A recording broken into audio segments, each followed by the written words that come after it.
we winning, they gon' have to look away. I just stop pretending, know you feel some type of way. Yeah, I'm in my purpose, I don't know what else to say. Out the cage, I'm here to stay. Rolling up my sleeves. I am not playing, I'm not playing, I am not playing. Hear what I'm saying, I am not playing, I'm not playing, I am not playing. Hear what I'm saying, I am not.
Oh shoot, I was on me.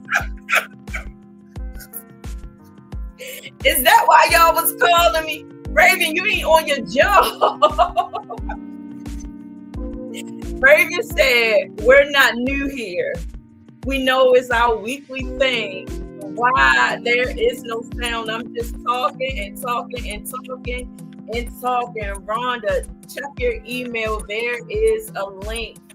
Check your email. I'm just too funny. I am not repeating myself because we do this every week. Y'all know what I have shared with you all. Let me try. And y'all know we live. We live, and that's just what it does. So what I am going to do is try to get Rhonda on here.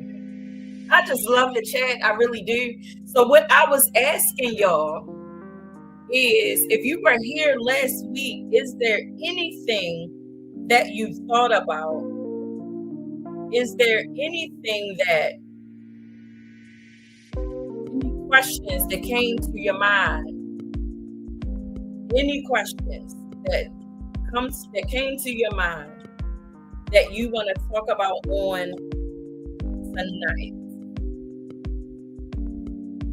I want to know. Down your phone, LOL, we tell. No, I wasn't paying attention to the chat. I was not paying attention to the chat at all. And when the phone started ringing, y'all know how I am. But if Raven would have called me, that'd have put me on point that y'all can't hear me, because she normally lets me know that I'm on mute. Y'all are too funny on today. Too funny.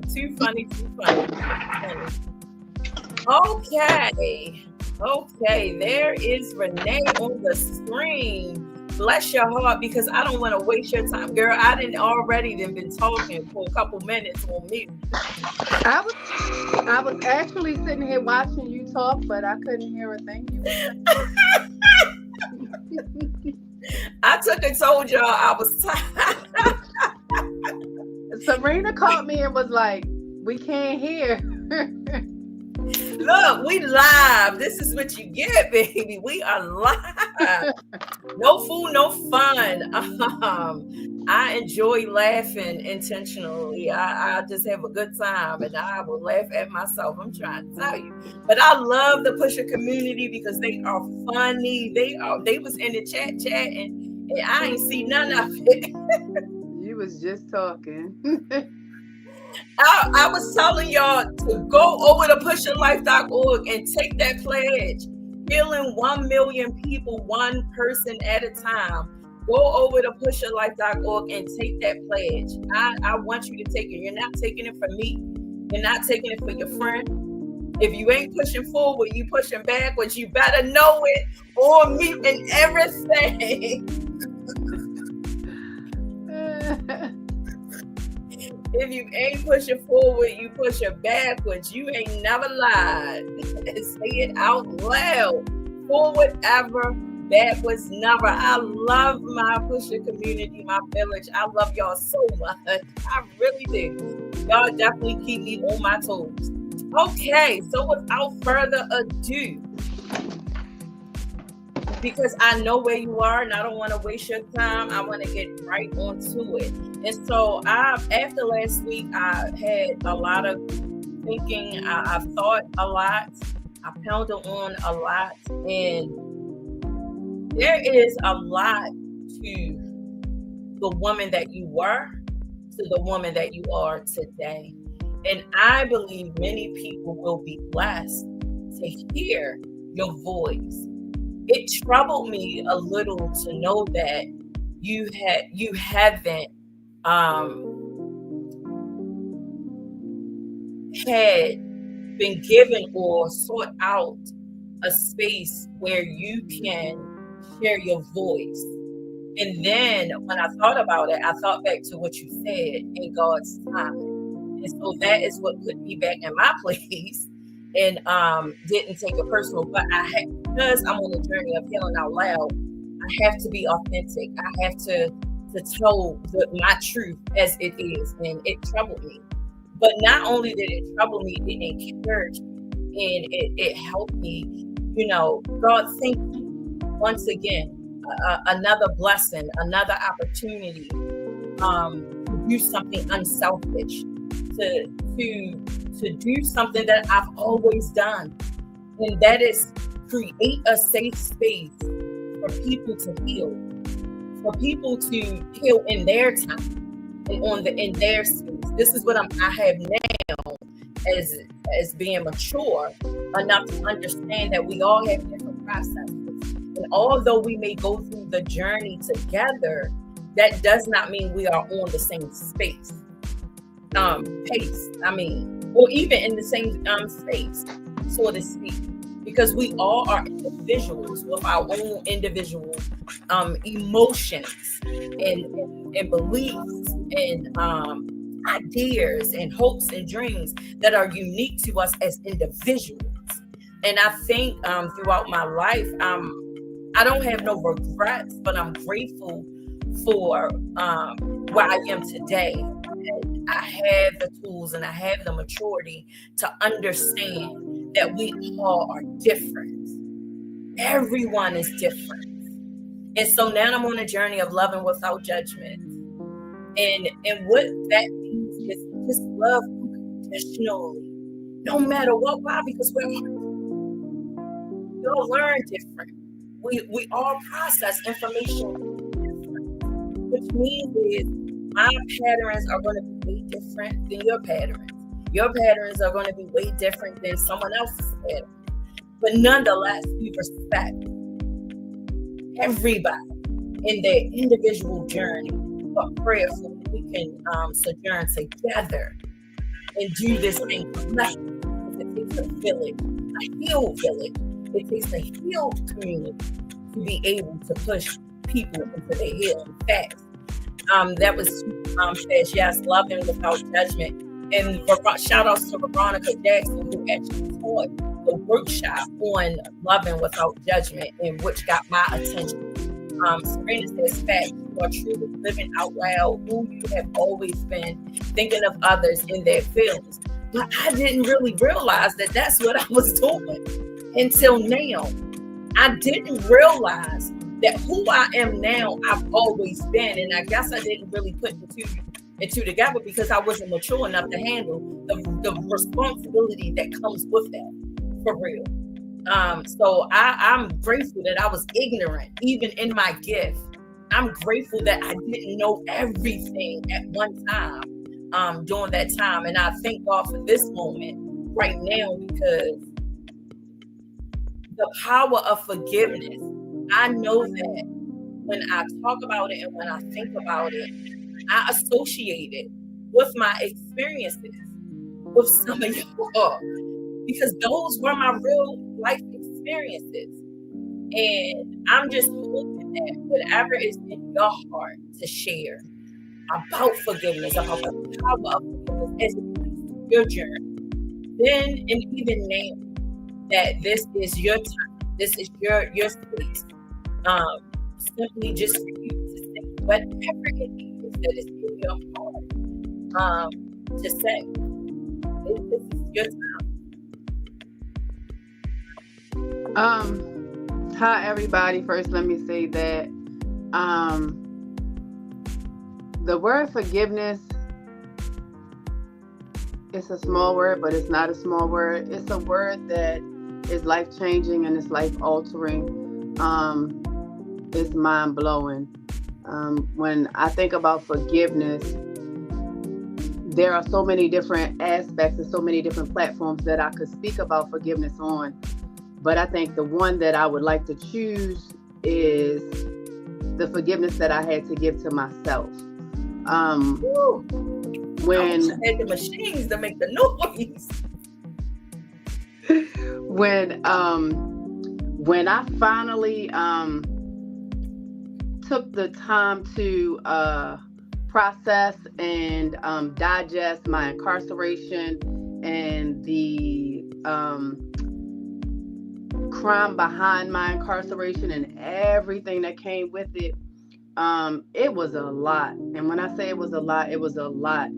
Because for so many years I had sat and blamed this person and blamed that person, but wasn't at a place in my life where I was ready to take responsibility for the role that I played. And that's something that I do big now. And I always make sure that I step up and I take responsibility for what it is that I did and what it is that I said. One of the things that we used to learn in AVP was I statements. When in any situation that you're in, I statements are very important, because you should always be the center focus in any situation that happens. So taking that time to forgive myself, it was a very, very hard and long process, because I held so much guilt, not only for my mother being incarcerated, but for being away from my children, and then having my children go through things while I was incarcerated and not being able to be there for them in the aspect that I needed to be there for them. So my first few years of incarceration were really me acting out, me not being able to accept me. So learning who I was and learning what forgiveness looked like in my life, it was a big step. But what it took for me to do was, it took for me to sit down and digest. You messed up. You made a mistake. Well, let's not say made a mistake. You made a bad decision, because that's what it was. I made a bad decision. I didn't make a mistake. And during that time of my life, I was in the midst of addiction. I didn't take the time to process anything. I didn't think about the choices that I made and the consequences behind those choices. And that's something that I do on a daily. One thing that I learned in this forgiveness process is, not only do you have to die to yourself daily, but you also have to do a daily evaluation of yourself. You have to always make sure that you check in with you, not check in with anybody else. Of course, you know God is always first, because he's always the center, but you have to make sure that you check in with you. You have to make sure that you check in with yourself, because even today, I find myself falling victim to the family guilt, because I was one of those who, while I was incarcerated, I didn't have the family contact. I didn't have the phone calls. I didn't have the visits in the mail. So I find myself doing family gatherings, because when I first came home, I was one of those people. I don't want to have nothing to do with them, and I don't want to talk to them, and I ain't going around them, and but the only thing I was doing was holding myself in bondage. I took myself right back to the year 2000. Oh, wow. When I sat in my unforgiveness of everything and everybody. And I really had to sit down and really collect myself. I had to sit back and just sit and look. I had to really do what some people don't do on a regular basis. Look in the mirror. Take a look in the mirror and recognize, hey, what are you doing? Get yourself together. So I had to sit back and I had to collect myself. So it's so easy to fall back into the familiar, right, the comfortable, because it was something that I had done for so long. But that process, once I learned how to do it, it was the best thing, the best choice, the best decision that I could have made. It wasn't something that I was able to do on my own. Of course, it was with the help of a few friends that I have. And I took the time out to actually write about the things that I wasn't able to forgive myself for, or the people that I weren't able to forgive that I felt was holding me in bondage. It was keeping me at a place where I wasn't able to be who I needed to be, as PUS'HER would say, authentically. You have to always be your authentic self. And when you're held to bondage and unforgiveness, that's not something you can do. And so many people who don't understand and don't know the whole dynamic of forgiveness, it's not for anybody else. Right. The forgiveness is for you. Right. And it helps you heal, and it helps you grow, and helps you develop into who you need to be. It was hard. It was really, really hard, because I didn't want to take the responsibility. I didn't want to be held accountable for my choices. And when I was able to allow God to heal my heart, that was the day that I was able to forgive myself for the bad decisions that I made, even though other people had forgiven me.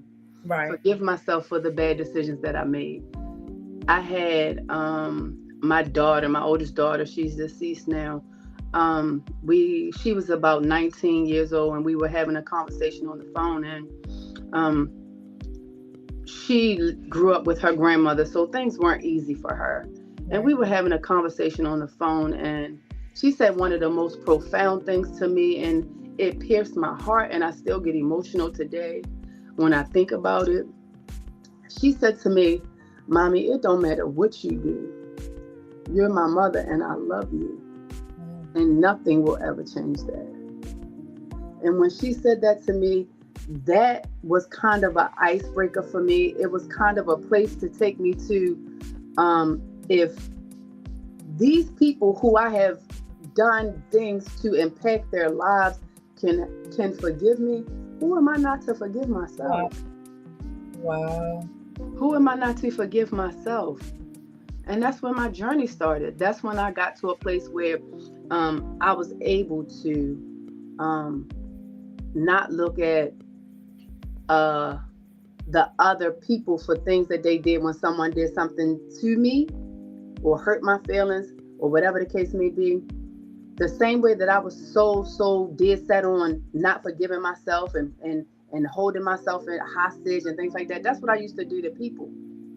You know, walk around mad, not wanting to talk and things like that. But it took me some time to get to a place where I could genuinely say, I forgive you. Wow. I forgive you. Look in the mirror and tell myself, I forgive you. You are not, you're not a bad person. You're not a mistake. You're not a mean and evil person. You're just a person who was in a bad situation in her life, who made a bad decision. And now it's time to pick yourself up and dust yourself off and keep moving. Holding that forgiveness in my heart so that I won't ever forget everything that it took for me to get to that place. But today I still reflect on it. I still have to go back to it from time to time and remember, because if not, I will allow myself to get caught in who that person was. That woman who felt like she was angry at the world. And it feels so good today not to be that person. It's a great thing to be the type of person who can not just exist, but I can live. Yeah. I can live happy. I can live to the fullest and not have to be bound down by the anxiety, the frustration, because unforgiveness holds so many things and we don't even recognize it. So I'm light. I don't get mad. I don't. I fuss a little bit. I got teenagers. I ain't got no choice but to fuss. But I don't get mad. Like, stuff happens and stuff go on, and it's like, it's weird to me because normally I was always walking around angry, but I don't get mad. I figure out a solution for it, and I go forth with that solution. I make that happen. I don't allow anything that anybody, if people do stuff to me today, I do stuff that I never would have thought I would do. I will go and have a conversation. It's called being a grown-up. It's called being a grown-up. It's called being an adult. Sadly enough, being where I was 30, 40 years old, thinking that I was a grown-up, but I wasn't. I really wasn't a grown-up. Wait, how much time did you do? I spent 26 years and 1 month at the Maryland Correctional Institution for Women. That's a lot of time. It's a lot of time. It's a lot of time. I always sit back and I always say to myself, I was incarcerated in August of 1996, but I did not start my rehabilitation until 2002. That's when I started my rehabilitation. My mom had passed away. I had came back from Patuxent. All of the nonsense and the foolishness and everything that I had done and was doing and was acting and all that crazy stuff. I had went through all of that. By the time I got back to MCIW in 2002, I had to get myself together. I had took the time while I was over there, got my GED because I didn't have it. Lied my way through to get through, but I got my GED, did some college courses while I was over there. So when I got back, that's what I went and I got me a job. I started going to school, started taking any classes that I was able to take. So my process was starting. And during the course of that change and that shift, that's when that time of thinking about how and what and when that forgiveness was going to happen, it started to manifest itself. It took time. It definitely did, because I wasn't able to forgive myself until 2010. Mm-hmm. That's when, let me say, that's when my process fully started. In 2010, that's when my process fully started. But I am grateful. You know, you have people who sit back and they say how prison is a bad thing, and how so many people go through so much horrible stuff in prison, and how it messed them up, and how it did this and how it did that. Would I want to do it again? No. No. I'm going to tell you that right now. No. But what I will say is my incarceration has made me who I am today. My incarceration has taken me from a place of my bottom, because I was at my bottom. Before my incarceration, I was at a place where I don't know how many people have ever had this or said this or those. I never do that. Mm-hmm. You'll never catch me doing that. I was that person.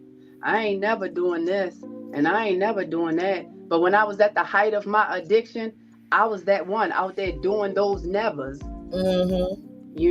So my incarceration saved my life, because I wasn't going to end up I didn't think I was going to end up in prison, but I thought I was going to end up dead. So my incarceration saved my life, because I was one sniff away from a needle. I know I was. But I thank God every day. I do. Like I said, I don't want to do it again, but that saved my life. And had it not been for it, I wouldn't be who I am today. Everything that I've gone through, everybody that has crossed my path, everybody that I've dealt with have helped mold and shape and put some part, some piece, some portion into this puzzle that you see before you today. And without these people, I wouldn't be who I am. Everybody that I came across, everybody who became my family was a part of my forgiveness process, my healing process, everything that I went through. My friend Serena and Carlita, like, it got to the point where we would have to have meeting sessions. We would go sit at the round table. Whomever at that given moment was having an issue or needed to talk or wanted some advice or whatever the case may have been. But I'm just grateful that they were there. Carlita always talk about her village, her village, her village. I'm grateful for during that season of my life, the village that I had was there, because without that village, I don't know where I would be. I don't even know if I would have made it through the healing process. I don't know if I would have made it through the forgiveness process. I don't know if I'd have been able to do that for myself. I think so. That's why these kind of conversations for me in my healing process is important, because in order for me to understand the today, I gotta know where some of this stuff come from. And so, like you said, there's people that eyes have not seen, ears have not heard. That's what I hear from you, sis. Yes, and guess what? That's something that has been spoken over. Come on, we talk about real life. So what my intent is to expose, and with truth that God was there. that he was there. And the thing is, most people think when you come out of prison that you're broken. And I'm saying everybody that comes out of prison isn't broken. They just need some assistance to continue to heal, to continue to journey, to learn how to live outside of prison. But that don't mean they're broken. There are some people that I'd rather have conversations with that comes out of prison. Why? Because I know what they went through while they was in prison, and I know how they are going to respond today. Do you know there's some people that have not been to prison that are not where you are today? Can we just take a moment and celebrate Renee for all the internal experiences that she has experienced thus far? The PUS'HER community, just put something, hearts, balloons, something in the chat to show that we are celebrating this very moment, her courage, her strength, her tenacity, her bravery, understanding that although I was, let me tell you who I am. Amen. Today, I can share who I was with you. I can share my past with you. But let me introduce myself. So who I am today. Come on, that is big. That's a big deal. We so quick to judge. We're so quick to criticize. As quick as we are to do that, let's be quick to celebrate. Let's be quick to support. Let's be quick to extend a hand. Let's be that quick. Yes, we salute you. Yes, we are standing with you. Why? Because we're healing out loud. Why? Because we're choosing to live in the land of the living with purpose. We're choosing to use our voice. Why? Because it's in the sound. It's in your voice that people will be healed. How do you think we edify the kingdom? It ain't just showing up thinking that we edify the kingdom by edifying his people. Not looking good, not sounding good, but being willing to do the work on yourself. And once you do, and as you are doing the work, you're willing to share the work. You're not gatekeeping your information. You're not holding it hostage to yourself. You're saying, this is what I've been through, and this is how I got out of it. And you could do that too. Why? Because the same God that I talked to, the same God that showed up for me those many years ago, when I was acting, when I knew that I was out my everlasting mind, when I knew that I was making choices that was displeasing, he still was that God. It's the same God that's showing up for you right now. See, these are the kind of conversations I like to have today. Because we make it all deep and think that it's only for a selected person. Only this kind of person can grow. Only this kind of person can persevere. Only this kind of person can live out their dreams. No. Everybody in the womb of the universe who is willing to tap inward, to do the work. If you can dream it, what you say, Rhonda, last week, if you can write it, that's right. You can envision it, it is yours. It's yours. But you got to do the work. And guess what? There is a community of people who are doing the work for themselves and are willing to show up to push another person in love, without judgment. All kinds of people from all walks of life. See, this particular community ain't for just we all don't look alike. We all don't sound alike. We all don't agree on everything. But the one thing we agree on is God is. And will always be. We all agree on that. Everything else, you can throw it out of the window.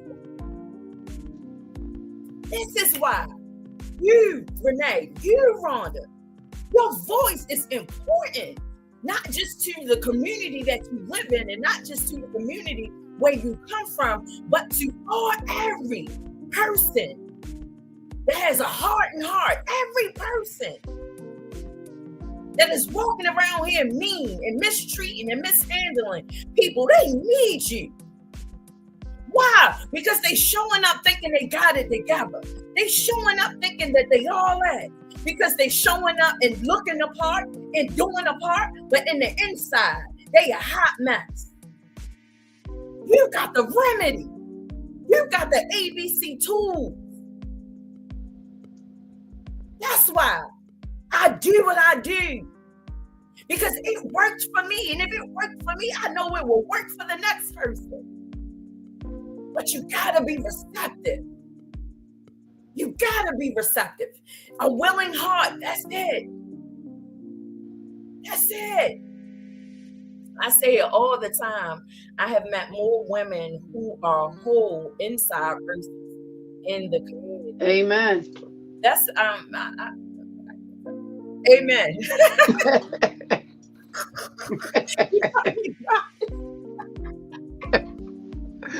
Y'all got me dropping stuff. Bloopers. Look the doors and pass the lock the doors and pass the plate.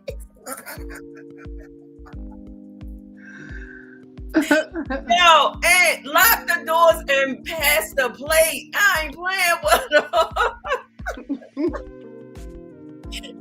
Renee, I told you they was funny. I told you they be cutting up. They be cutting up in here. I'm trying to tell you. But no, real talk. As I said to you behind the scenes, I'm going to say it to you publicly. I do this because if I say it publicly, then not only you hold me accountable, but everybody got to hold me accountable. That means they calling my phone and texting, well, did y'all do it yet? Did y'all link up yet? Did y'all do this yet? I deal with them kind of people. Say what you mean and mean what you say. Don't show up and just wanting people to just feel good. We've been there where people just show up and give you an emotional fix. But when you're really broken, when you're really dealing with yourself, the only person you got is you in that moment. The only person you got is you. And because we know what it feels like to be in front of people extending, saying, I got this and I got that. God going to do this. God going to do that. And you still waiting and you still looking. 10 years later, you still waiting. You still sitting in prison 10 years later after they done told you was going home tomorrow. I'm just saying, I'm being real. I'm just saying, if you just meet a person right where they are, and you can only give to a person what's in you. You can't give them no more or nothing less. You can only give what is in you to give. Right. I learned that the hard way. And because I learned that the hard way, I dare not open my mouth and not follow through.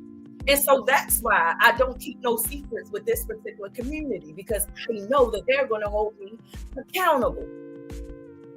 As I said to you, behind the scenes, I'm going to say it to you publicly. I said, whenever you are ready to come back and share your voice, you text me or call me. And guess what I'm going to do? I'm going to make room. I'm going to make time and make that happen. Why? Because I understand that there is a need for you. It ain't about me. There is a need for you, and you are the only person that I've given that invitation to. The only person. And I wasn't pondering on it for months or weeks. That happened after we had that conversation. We don't talk every day. We just so happen to end up in different spaces at the same time. every now and then. I said she won't leave me alone. But no, I'm telling you, whenever you let me know this is your space, this is what we do in this community. But we don't do it like this for everybody. This is favor. It ain't fair. Whole, stable, and solid. Everybody else, you got to go to PUS'HERlife.org. You got to go to PUS'HERlife.org. She said, lock the door, Usher. Y'all go get us.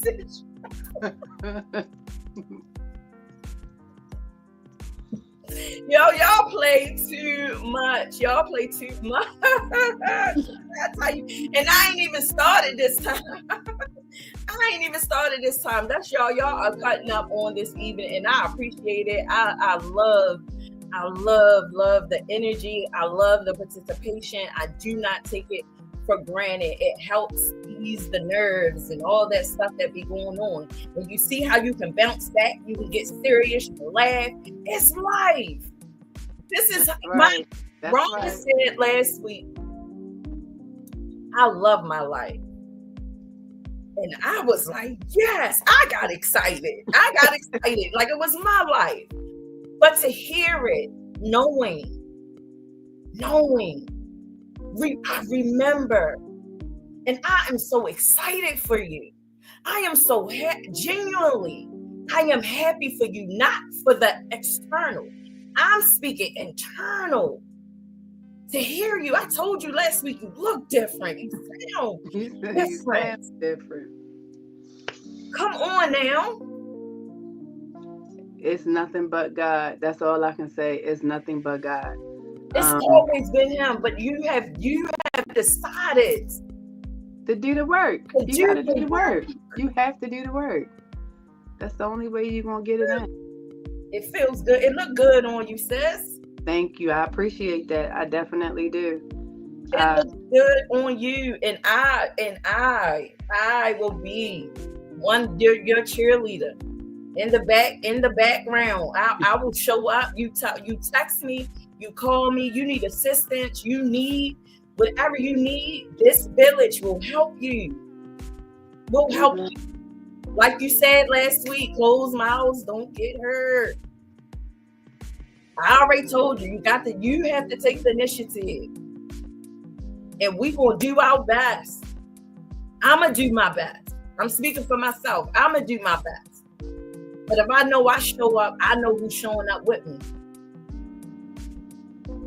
Without doubt. Because this is what we do. We don't just talk. We putting this work in with ourselves first. I know last week when we got off, me and you, we were talking about me reaching out to the I don't want to keep saying the daughter of my victim, but reaching out to Miss Madeline, because that's her name.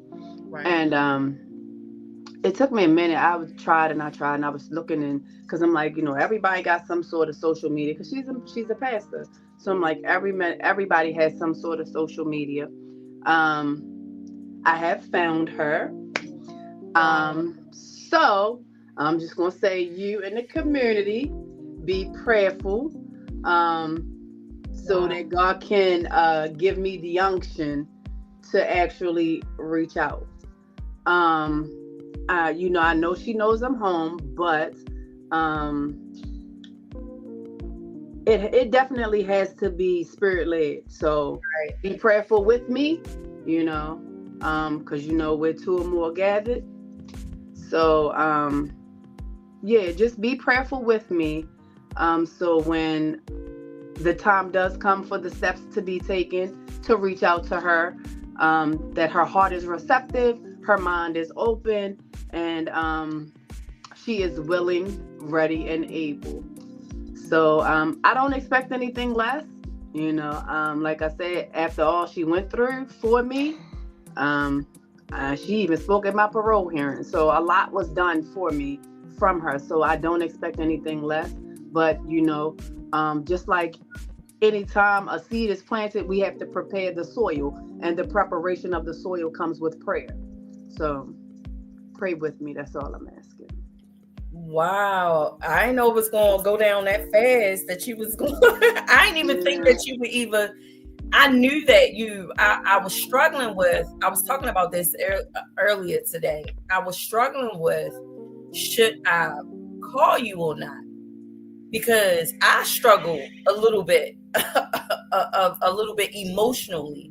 It was a little overwhelming, and given the fact that we haven't talked, about, we haven't had conversations and stuff like that, like we have it right now. And Right. I'm glad. I'm kind of right now. I'm kind of glad that we didn't. It makes it so much more. It's so much more overwhelming for me, but it makes it so much more authentic. It's organic. It's just happening, and it's not planned. Right. And it seems like that's how my life has become. It really seems like that is how my life has become. Nothing as it relates to this, what I am doing here. It definitely happens organically, and I'm appreciative. But it definitely is a process. And I was talking about this earlier, that I would like to connect you with someone to talk to coach, as a coach, to coach you. So I want you to think about that, because a lot, we not in prison no more. We had buffers, we had safeguards, we had a net, we had that safety. As much as prison is deemed to be this dark, dim place, we found a way to be the light. Right. We found a way to, when we were going through, we found each other, in God. When we were going through out here, it's almost like sometimes where you at is so then everybody automatically knows, and everybody is coming, because everybody has direct access to each other. But out here, it's different. Everybody isn't together. Everybody doesn't have direct access to different people. You have to create that. And for me, I'm grateful I didn't have to create it. The very thing I prayed for, God gave me. And that was women who were already whole, stable, and solid. It was women who were in their healing journey, or operating, learning, and growing in that. I always prayed for that. And so I didn't have to look for it. And God just blessed me with some women who are incredible and who loves me in spite of me. My first difficult conversation that I had with telling people that I come from prison was in the Ladies League of Welcome. I wanted to do that because I wanted them to know who they were getting in a relationship with, where I come from, a little bit of what I've been through, so that you can make the decision if you want me to be a part of your life or not. And I'm saying, I don't hold anybody hostage. I used to be so selfish. I used to want to keep people to me and hold on to them and know you can't have them. But you said it earlier, I'm so grown up. Yes. If it works and I'm still I'm still who I am. I'm still overprotective, and God is still dealing with me in that area. I'm very overprotective, and I be trying to tell people I was trained to be a armor bearer. I was trained in so much stuff. And so what I said last week? If we together, we together. I'm just saying. I'm just saying. We together, we together. Serena, we together. I mean, if we I see. I'm just saying. Listen, you say this is a platform where you can be honest, so I'm just being honest. What is the funniest? I want to do a light and lively. If we together, we together. She's serious. She's looking Serena. I'm telling you. Indeed, that's right. That's my boo. Indeed. I love it. I love it. I love it. Let's do a light and lively. What is one of the funniest things in prison that you could think about? One of the funniest things that you've seen or been a part of?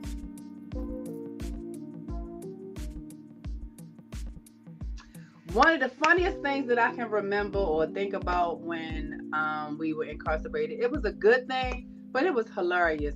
We had did like this talent show thing. You remember in B building, when we was on B West, we did like this talent show type of thing, and we did it on B West, and then we did it on B East. Sid, Kim, Hariko, I can't remember who she was with. Oh my gosh, they did the rap song. It was Lakeith. Listen, when I tell you that was the funniest thing I ever seen in my life, and I know you remember, it was hilarious. It Girl, was. you had Vivian came out there. Who was Vivian? What was she? Tina Turner? She came out there. She had that mop on her head. The mop, the part that the mop, the rag part, girl. Oh my. I was too done, but it was wonderful to see everybody get out there, do the best they can with what they had to make everybody smile and have a good time. And we definitely did. That's one of the best memories I had from that place. And I tell you, I laughed. When I say I laughed, I laughed. I did. Wow. Yeah. That's too funny. Girl, Vivian came out there. She had that trash bag on for a dress and had that mop on her head. Girl, I was no good. I was no good. Oh man, I'm gonna ask the next time I see Vivian, I'm gonna ask her, do she remember when she had that mop? I bet you, I know she do, girl. We talking about Vivian, so I love my sister, and I know she has not forgotten, honey, but she put some effort into that costume. I tell you. Yes. Oh, I so definitely tell you. What is one of the most impactful moments, one or two that you've had while you were there? Memorable moments, experiences. I'm gonna ask Vivian too. Michelle said she's gonna ask Vivian. Please do. I have had a lot of very impactful moments. Some that were personal to my family. Of course, the death of my daughter. You definitely know that because you were one of the ones who crawled up in my bed and held me while I cried. But for me, I think if I was to reflect on something that was very impactful for me was during my stay there, two of the women that I grew up with there didn't have the strength to bear the journey. And oh wow, they had to call it quits. And that is still emotional for me because these are people that I dealt with every day. And that was when I actually realized mental health is real. To have someone take their own life, mental health is real. One of the young ladies was 3.5 months away from going home, but she didn't have the strength to endure. And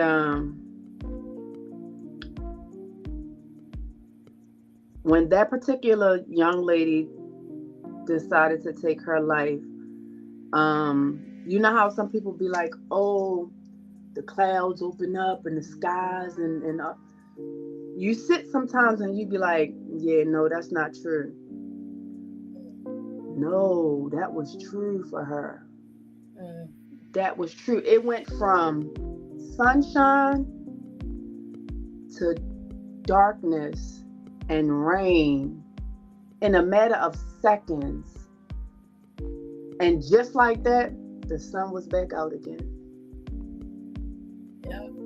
That was one of the most hardest things for me. That was a really, really hard week. And I have always ever been grateful for this particular lady, Reverend Carr. But during this particular time, she was well needed. And she did exactly what God needed for her to do for that community at that time. Something like that, it impacts you even if you don't know the individual. Right. But for it to be somebody that we grew up with, or somebody we were around, you know, for years and years and years, like, it was hard. It really was hard, and it really hit home. It also made some people reflect on, well, let me not speak for anyone. It also made me reflect on, am I really in a rehabilitated state? Like, am I really truly working? Am I really truly doing what needs to get done to be a productive citizen in society? No. Am I really doing what needs to be done to be the best version of myself that I can be? So it really made me think. But that was those were two of the most impactful things that happened while I was there. Yeah, I remember, and I believe that why I refuse to suffer in silence, and because I come from that, I suffered in silence. You know, that could have been me. Right. It almost was me. And it's like, now it charges me to fight even harder, and which is why, like you said, I don't even get mad no more. I might fuss, but then I get over it real quick. It ain't like it used to be. Where it don't impact you the same. It don't. It really don't. It really don't. I'm telling you, I'd be upset, but then once I sit down, I'll be like, I deal with just it like that. Yep. I deal with it, and I talk about it. And if you piss me off, I tell you piss me off. Yeah. If you hurt my feelings, I tell you. If it's important enough for me, I will tell you that you hurt my feelings. Why? Because I don't want to suffer in silence. We did that with each other. Yes. We suffered inside. That's why I know what it looks like, and I know the cause and effect of it. Right. And I'm just glad that today we have that level of emotional maturity that enables us to be as self-aware and to be as in tune. I thank God that I can look back and say that I did the work when I was in there. I might didn't reach my full potential, and guess what? Today I still don't feel like I have reached my full potential. You grow every day. But I feel like I know it ain't a feeling. Without a shadow of a doubt, I know that I'm not passive like I used to be. I'm not as quiet. Remember you said I don't like confrontation? I welcome confrontation today. I do. I'm willing to have the most difficult conversations because I've had them. Can I say this? I saw a comment that somebody said to you, and your response was so grown up and it was so adult. And I was so proud of you. It was a comment that someone had made to you, and your response was, ooh, you said I may not be saying it. You said I may not be saying it verbatim, but you said something to the respect of, I'm always open to hear what anybody has to say. DM me if you would like to talk. The comment that the person made, it was a little, it stung. It was a little hitter, right? Shots fired. But your response was like, I hear you, lady, but guess what? I'm willing to talk about it if that's what you want to do. Let's have a conversation. And I was like, damn, because I swear I'd have been like, beep, beep, but beep, beep, beep. Yes, definitely. Listen, I am who I say that I am. I really am today, and I'm not. That's why I initially it caught me off guard. It It did, did. I could tell it did. I could tell. but then I sat there and really pounded on it. I have no authority to tell people what to think or how to think, or tell people what to believe or how to believe. And so, because I am aware of that, I'm sorry. let's have a conversation. She with the smoke, I am. Yes, But it's yes. a different kind of smoke. It Because is. I value everybody's truth, not your opinion. I value. Beep, beep, beep, beep, beep. I love Michelle. Yes, auntie. No, real talk. Yeah. So I appreciate you acknowledging that. So you see, I ain't lying.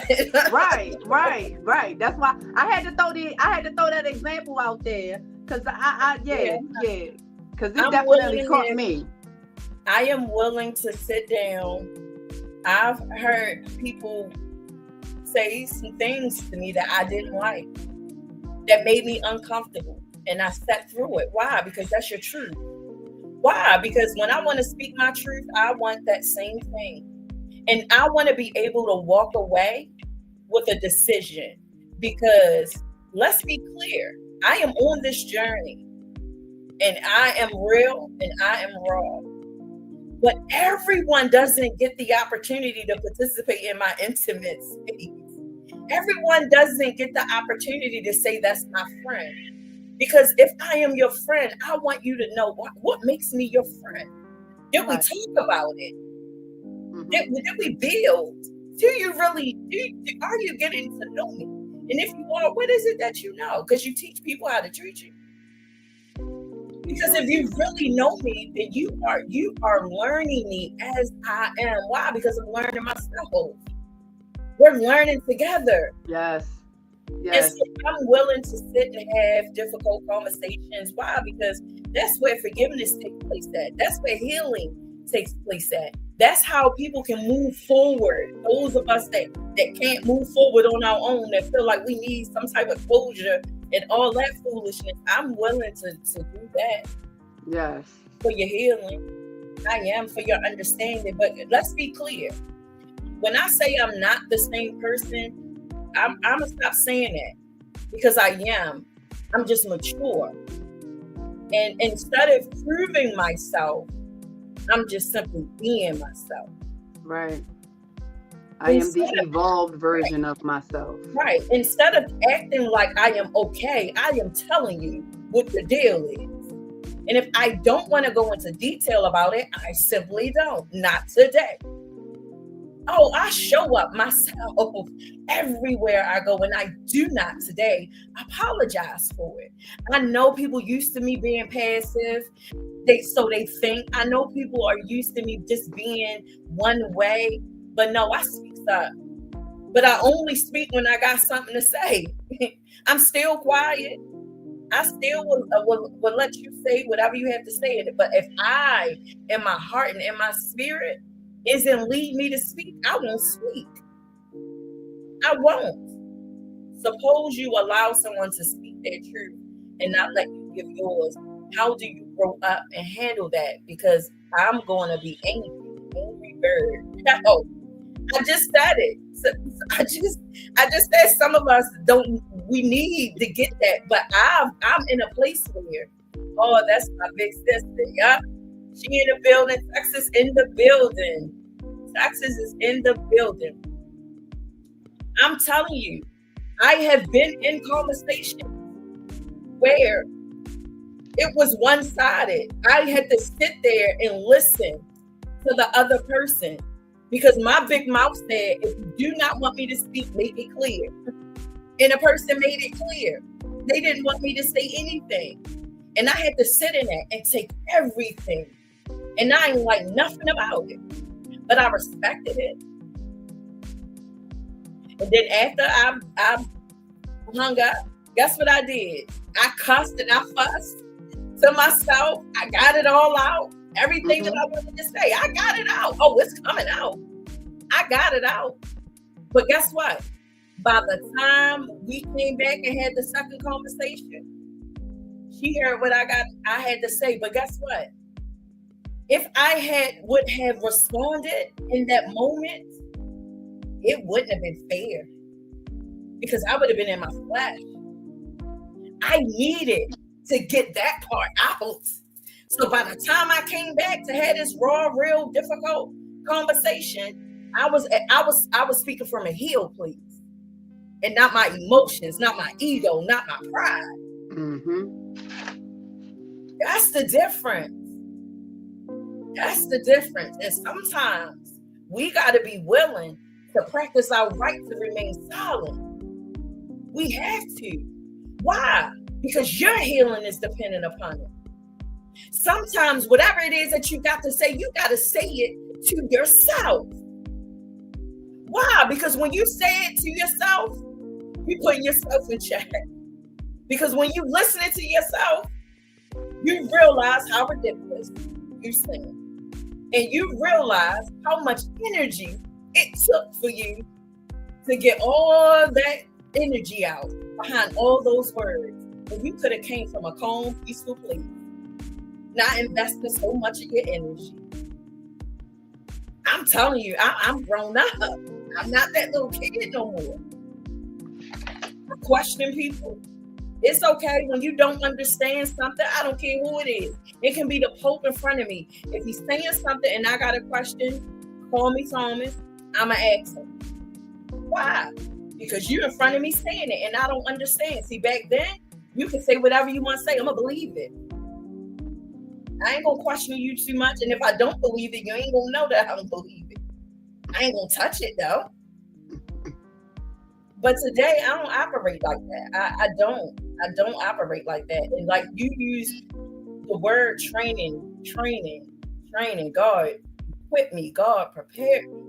And I believe that God did just that for me. And that's why I can approach situations from an emotional, mature place, because my emotions isn't leading me. It's not. It's my spirit. When you yield to the spirit, everything flows easy. When you yield to your flesh, you're agitated, you're frustrated, you're angry, you want to yell, you want to cuss, you want to fuss. That's your truth. But I don't want to operate like that. And that's why I say as leaders, you don't get the opportunity to act like a fool out in public.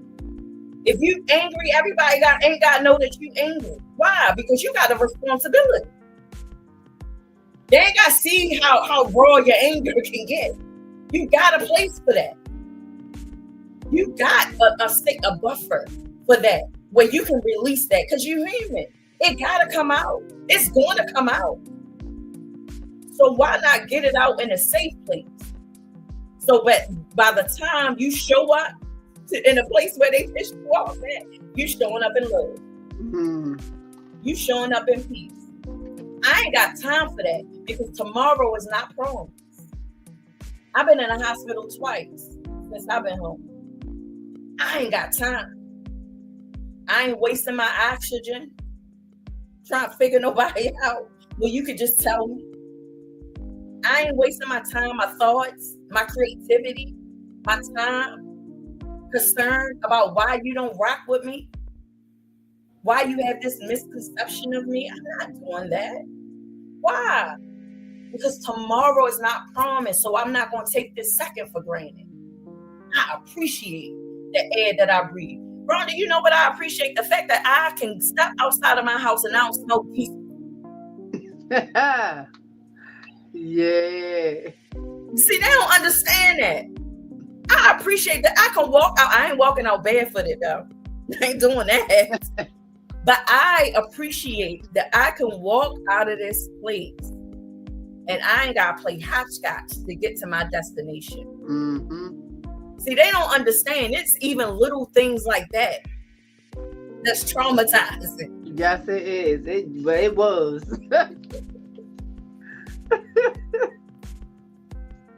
See, y'all don't understand. In them prisons, the geese runs the prison. That's right. And you better not touch them. You better not touch them. They everywhere. And guess who got to clean up behind them? We do. We do. We do. They ain't calling the cleaning crew. They ain't calling nobody to come in. We clean that stuff. We clean toilets. I'm going to use that. I have the right to remain silent. That's my new tagline. Use it. Heavy is the head that wears the crown. Yes. Mm-hmm. Yes. Yes. That's big girl stuff. As a leader, you don't have the right. You don't. Because you accepted not just the fact that you called, but you accepted the fact that you chosen and called. Mm-hmm. You have people. I've already failed generations. That now today I'm trying to make it right. Trying to fix it. I failed my generation. But today, the fact that them girls can look at me and tell me that I inspire them, that I motivate them. I'm talking about little cousins. And we having conversations, you know, if you rock with me, I'm not treating you, you're not no favoritism. Ain't none of that.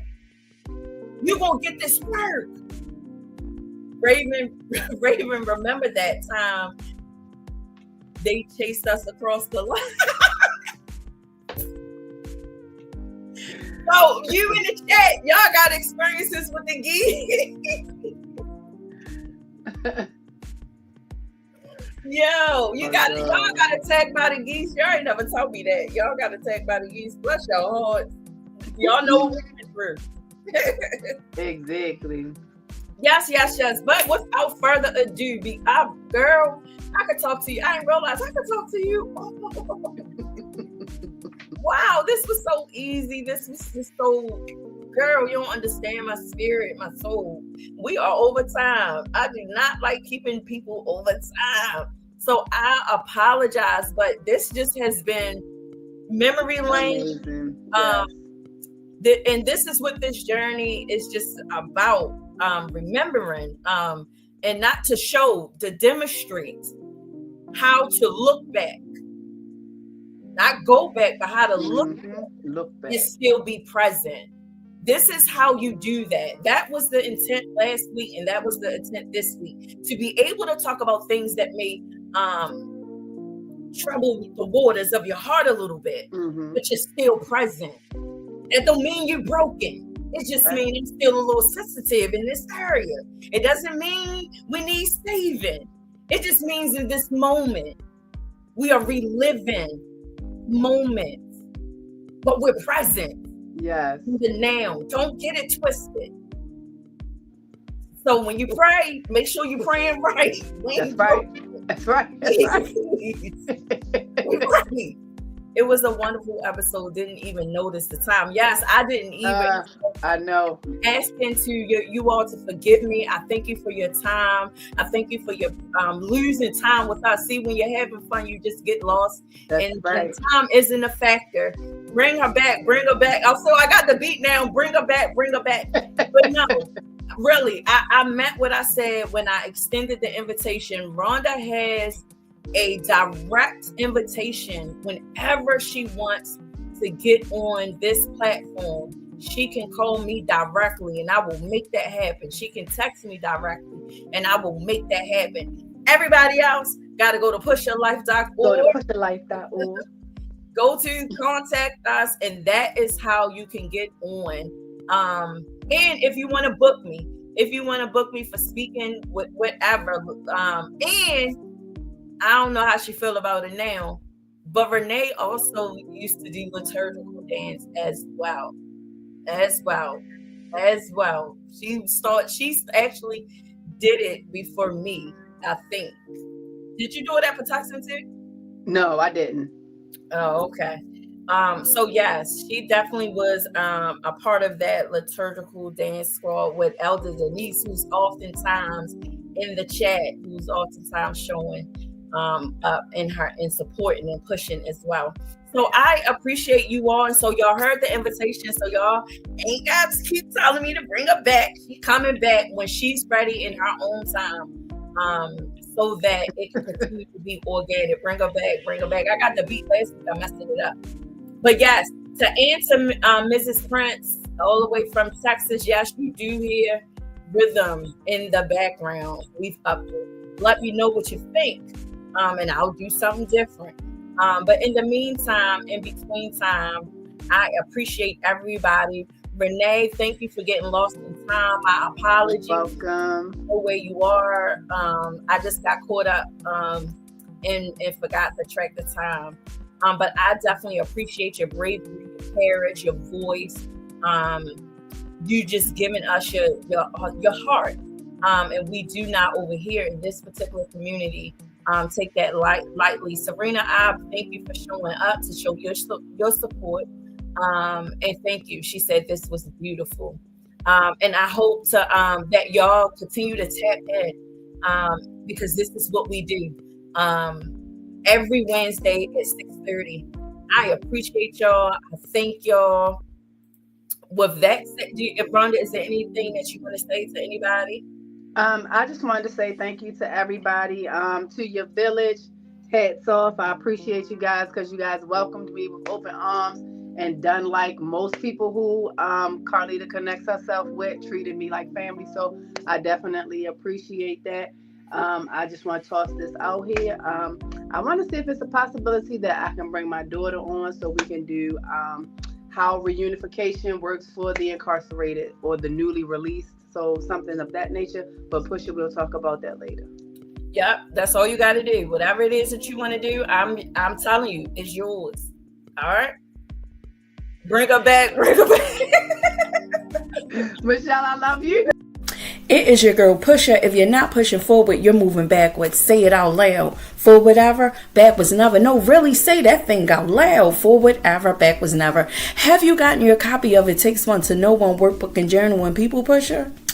No? Then travel over to pusherlife.org, go to the author's page, and you will find It Takes One to Know One and people PUS'HER. Come tap in.